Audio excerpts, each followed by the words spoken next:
क्योंकि परमेश्वर हमारा सृजनहार है, उसने मसीह यीशु में हमारी सृष्टि इसलिए की है कि हम नेक काम करें, जिन्हें परमेश्वर ने पहले से ही इसलिए तैयार किया हुआ है कि हम उन्हीं को करते हुए अपना जीवन बिताएं।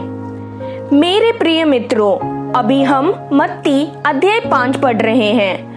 वाक्य 8 में लिखा है, धन्य है वे जो हृदय के शुद्ध हैं, क्योंकि वे परमेश्वर के दर्शन करेंगे। हम पिछले क्लास में यहाँ तक पढ़े थे। अब वाक्य 9 में लिखा है, धन्य है वे जो शांति के काम करते हैं, क्योंकि वे परमेश्वर के पुत्र कहलाएंगे। जो शांति का काम करते हैं और जो शांति का बीज बोते हैं, उनके बारे में वचन है याकूब अध्याय 3 वाक्य 18। शांति के लिए काम करने वाले लोगों को ही धार्मिक जीवन का फल प्राप्त होगा, यदि उसे शांतिपूर्ण वातावरण में बोया गया है। शांति का काम करने वाले वे पवित्रता को स्वीकार करते हैं परमेश्वर से, वे पवित्र जीवन जीते हैं। आसान शब्द में इसका अर्थ है, जब हम में प्रभु यीशु मसीह जीवित हैं, तब हम शांति का बीज बोएंगे हर जगह। जहाँ अशांति हो वहाँ पर भी हम शांति का बीज बोएंगे। यह एक चिन्ह है। किसका? प्रभु यीशु ने हमें अपनाया, यह चिन्ह है। इसी प्रकार से अगला वचन बताता है इब्रानियों अध्याय 12 वाक्य 14, सभी के साथ शांति के साथ रहने और पवित्र होने के लिए हर प्रकार से प्रयत्नशील रहो। बिना पवित्रता के कोई भी प्रभु का दर्शन नहीं कर पाएगा। इसमें बताया गया है कैसे पवित्रता पाना है। अगला फिलिपियों अध्याय 4 वाक्य 6, किसी बात की चिंता ना करें, हर जरूरत में प्रार्थना करें और विनय तथा धन्यवाद के साथ ईश्वर के सामने अपने निवेदन प्रस्तुत करें। मेरे प्रिय मित्रों, अगर हमें किसी भी बात की परेशानी है तो हमें अपने निवेदन परमेश्वर के सामने प्रस्तुत करना चाहिए और फिर हमें पवित्रता के लिए इच्छा करनी चाहिए। सभी के साथ शांति के साथ रहने और पवित्र होने के लिए हर प्रकार से प्रयत्नशील रहो, तब पवित्र आत्मा हमें शांति देंगे। अब वाक्य 10, 11, 12 ये वाक्य आसानी से हम समझ सकते हैं। अगला वाक्य 13 से 16, प्रभु शिष्यों से कहते हैं, तुम पृथ्वी के नमक हो, तुम संसार की ज्योति हो। इन दो वाक्यों से प्रभु यीशु शिष्यों को बताते हैं कैसा उनका व्यवहार होना चाहिए। वाक्य 13 में लिखा है, तुम पृथ्वी के नमक हो। चलिए इसके बारे में पुराने नियम में क्या लिखा है देखते हैं। लेवी अध्याय 2 वाक्य 13, अपने सब चढ़ावों के साथ नमक भी चढ़ाना। और हम दूसरा राजा अध्याय 2 वाक्य 19 से 22 में लिखा है, इसमें नमक को पानी को शुद्ध करने के लिए उपयोग करते थे। इसमें लिखा है, नगर के निवासियों ने एलीशा से कहा, महोदय आप अनुभव कर सकते हैं कि यह नगर सुंदर स्थान में है, किंतु यहाँ पानी बुरा है। यही कारण है कि भूमि में फसल की उपज नहीं होती। एलीशा ने कहा, मेरे पास एक नया कटोरा लाओ और उसमें नमक रखो। लोग कटोरे को एलीशा के पास ले आए। तब एलीशा उस स्थान पर गया जहां पानी भूमि से निकल रहा था। एलीशा ने नमक को पानी में फेंक दिया। उसने कहा, यहोवा कहता है, मैं इस पानी को शुद्ध करता हूँ। अब मैं इस पानी से किसी को मरने ना दूंगा और ना ही भूमि को अच्छी फसल देने से रोकूंगा। पानी शुद्ध हो गया और पानी अब तक भी शुद्ध है। यह वैसा ही हुआ जैसा एलीशा ने कहा था। इसी प्रकार से खाने में स्वाद लाने के लिए नमक का उपयोग करते थे और ये हम पुराने नियम में देखते हैं। आयुब अध्याय 6 वाक्य 6 में। लेकिन खाने में स्वाद लाने के साथ ही साथ ये एक सुरक्षा है। मतलब जब फ्रिज नहीं होता था उस वक्त फिलिस्तीन के लोग नमक का उपयोग करते थे प्रिजर्वेटिव के लिए। परमेश्वर के बच्चों की जिम्मेदारी है कि वे आत्माओं की रक्षा के लिए प्रार्थना करें। नमक में नमकीन है, उसी तरह से शिष्यों के पास सुसमाचार है। प्रभु यीशु ने धन्य है वे जो हृदय से दीन है, वहां से धन्य है वे जो नीति के प्रति भूखे और प्यासे रहते हैं, यहाँ तक पढ़ाया।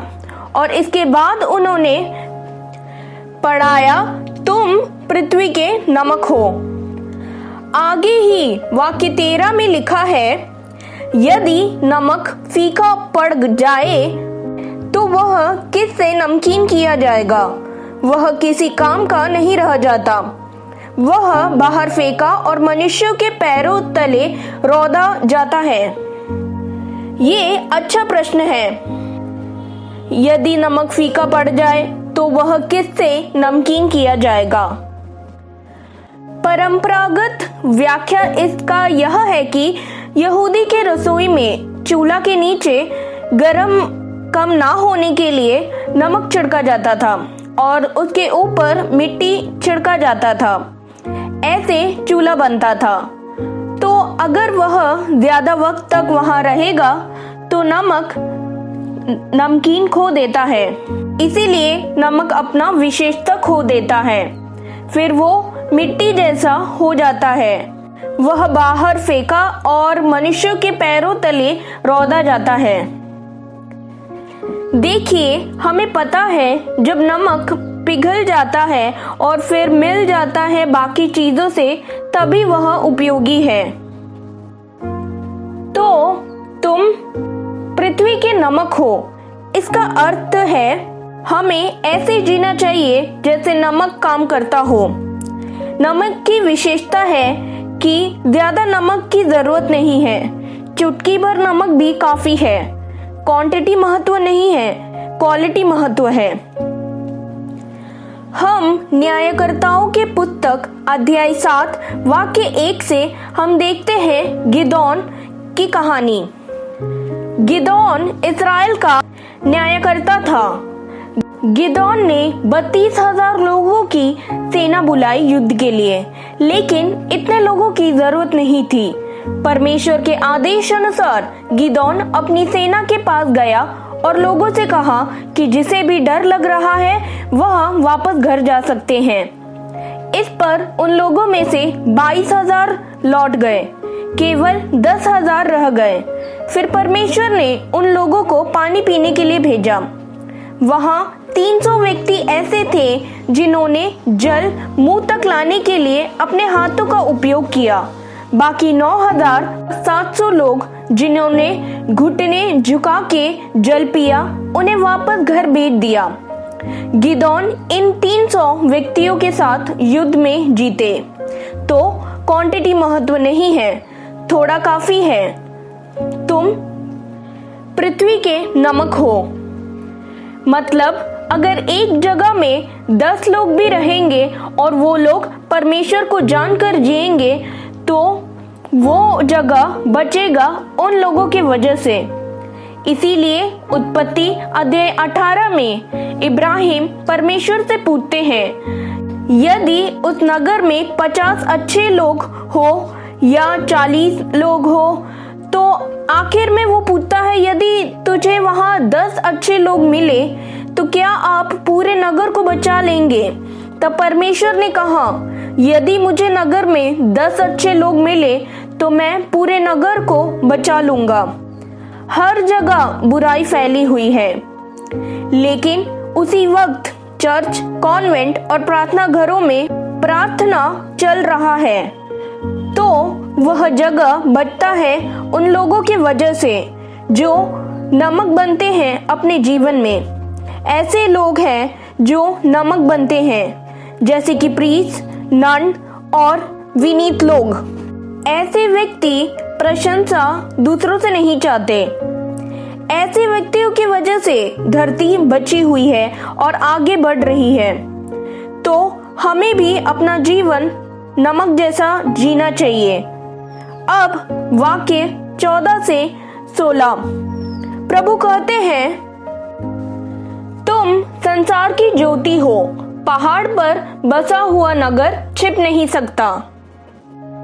संसार की ज्योति का अर्थ है, हमें पता है परमेश्वर ने पहले प्रकाश बनाया और हम ये उत्पत्ति अध्याय 1 वाक्य 3 से 5 में देखते हैं। ईश्वर ने कहा प्रकाश हो जाए और प्रकाश हो गया। तो पहला सत्य परमेश्वर ने बनाया था वो प्रकाश या ज्योति था। ये प्रकाश सूरज और चांद का प्रकाश नहीं था, क्योंकि परमेश्वर ने सूरज और चांद को चौथे दिन बनाया था। तो ये पहला प्रकाश धरती में परमेश्वर के सानिध्य को दिखाता है। परमेश्वर ने हम सबको बनाया ताकि हम संसार की ज्योति बने। सुसमाचार की ज्योति हमारे हृदय से निकलना चाहिए। आगे वाक्य 17 से 48 तक हम देखते हैं, प्रभु यीशु 6 चीजों को सही करते हैं पुराने नियम से। पुराना नियम जारी है और नया नियम बन रहा है। वाक्य 17 में प्रभु कहते हैं, यह मत सोचो कि मैं मूसा के धर्म नियम या भविष्यवक्ताओं के लिखे को नष्ट करने आया हूँ। मैं उन्हें नष्ट करने नहीं बल्कि उन्हें पूर्ण करने आया हूँ। धर्म नियम या भविष्यवक्ता ये पुराना नियम को दिखाता है। पुराने नियम में 10 आज्ञाएं हैं, साथ ही साथ 630 आज्ञाएं भी यहूदी के लिए थे। यहाँ पर प्रभु यीशु कहते हैं, मैं उन्हें नष्ट करने नहीं बल्कि उन्हें पूर्ण करने आया हूँ। इसका अर्थ है प्रभु यीशु कह रहे हैं कि पुराने नियम का महत्व है नए नियम के आने के बाद भी। इसीलिए वाक्य 18 में कहा है, उन्होंने कहा, मैं तुमसे सत्य कहता हूँ कि जब तक धरती और आकाश समाप्त नहीं हो जाते, मूसा की व्यवस्था का एक एक शब्द और एक एक अक्षर बना रहेगा। वह तब तक बना रहेगा जब तक वह पूरा नहीं हो लेता। धर्म नियम या भविष्यवक्ता पुराने नियम के ये परमेश्वर की इच्छा है। मतलब परमेश्वर की इच्छा राष्ट्र के लिए या रक्षा मानवता के लिए। इसका लिखित है पुराना नियम और वो परमेश्वर की इच्छा इसका पूर्ण रूप देह धारण किया और वो प्रभु यीशु है। पुराना नियम परमेश्वर की इच्छा मनुष्य बताता है, लेकिन नया नियम परमेश्वर की इच्छा परमेश्वर के पुत्र बताते हैं। हमें समझना चाहिए कि उस वक्त आम लोग बाइबल नहीं समझ पाते थे भाषा के वजह से। प्रभु यीशु और उनके शिष्य अरामाइक भाषा बोलते थे, लेकिन पुराना नियम हिब्रू भाषा में लिखा गया था और आम लोगों को वो भाषा नहीं मालूम था। तो जो लोग पढ़े लिखे थे अर्थात फरीसी और यहूदी धर्मशास्त्री, ये लोग यह पढ़कर लोगों को बुलाते और कहते, प्रभु ने ये कहा। इसीलिए आगे के वाक्य में प्रभु यीशु कहते हैं, तुम लोगों ने सुना है कि। उन्होंने ये नहीं कहा तुम लोगों ने पढ़ा है कि। ये लोग असली में ओरिजिनल कभी नहीं पढ़े और इसीलिए फरीसी और यहूदी धर्मशास्त्री कहते, परमेश्वर ने कहा हत्या मत करो, चोरी मत करो, व्यभिचार मत करो। परमेश्वर को पहला स्थान दो, अपने माता पिता का आदर करो। उन लोगों ने ये सब बताया, लेकिन क्या आपको पता है उन्होंने कैसे ये सब बताया? उन लोगों ने नियमों को जैसे परमेश्वर चाहते थे वैसे नहीं बताया। उन्होंने बस आसानी से बस बताया। इसीलिए उन लोगों ने पढ़ाया लोगों को, हत्या मत करो। अगर तुम्हारे हृदय में नफरत है तो कोई बात नहीं। लेकिन क्या ये परमेश्वर चाहते थे? नहीं। तो वे नियम बताते थे उनके हिसाब से। जब प्रभु यीशु आए और इन लोगों को देखे तो वो समझ गए कोई भी हत्या नहीं करता, लेकिन हर जगह नफरत, झगड़ा और क्रोध था। तो प्रभु यीशु ने कहा, मैं ये सब अच्छे से पढ़ाने जा रहा हूँ, तो मैं पुराने चीजों को नष्ट करने नहीं आया हूँ, लेकिन मैं आया हूँ इसे सही अर्थ देने। इसीलिए प्रभु यीशु कहते हैं, परंतु मैं तुमसे कहता हूँ। हम यहाँ क्या देखते हैं? हम इससे प्रभु यीशु का अधिकार देखते हैं। प्रभु यीशु के पास अधिकार है पुराना नियम सही करने का। हम प्रभु यीशु के दिव्य अधिकार को देखते हैं, तो हमें समझना चाहिए कि प्रभु यीशु नियम को पूर्ण करने आए। अगर कोई पूछे क्या हमें पुराने नियम के नियमों का पालन करना है? पुराने नियम के नियम को 2 भाग में करें तो पहला मंदिर के नियम और आराधना के नियम, दूसरा परमेश्वर का दिया आध्यात्मिक नियम। तो यरूशलेम मंदिर और बलि का नियम नए नियम के भक्त के लिए आवश्यक नहीं है, क्योंकि मंदिर नष्ट हो गया और इसीलिए मंदिर के नियम भी अब नहीं रहे। अगर कोई कहे पुराने नियम में दशमांश के बारे में लिखा गया है, लेकिन नए नियम के भक्त को जरूरी नहीं है उसे पालन करने के लिए, क्योंकि नए नियम 10, 5, 1 कुछ भी दो चलेगा, 2 लेकिन बिना किसी शिकायत के अपने पूरे हृदय से दो। नए नियम में जरूरी नहीं है कि 10 देना। परमेश्वर उस व्यक्ति को आशीष देता है जो अपने पूरे हृदय से देता है। इसीलिए लूका अध्याय 6 वाक्य 38 में लिखा है, दिया करो तो तुम्हें भी दिया जाएगा। लोग पूरा नाप दबा दबा कर और हिला हिला कर और उभरता हुआ तुम्हारी गोद में डालेंगे, क्योंकि जिस नाप से तुम नापते हो उसी से तुम्हारे लिए भी नापा जाएगा। हमें परमेश्वर के नियम का पालन करना चाहिए, जो नियम हमेशा के लिए है।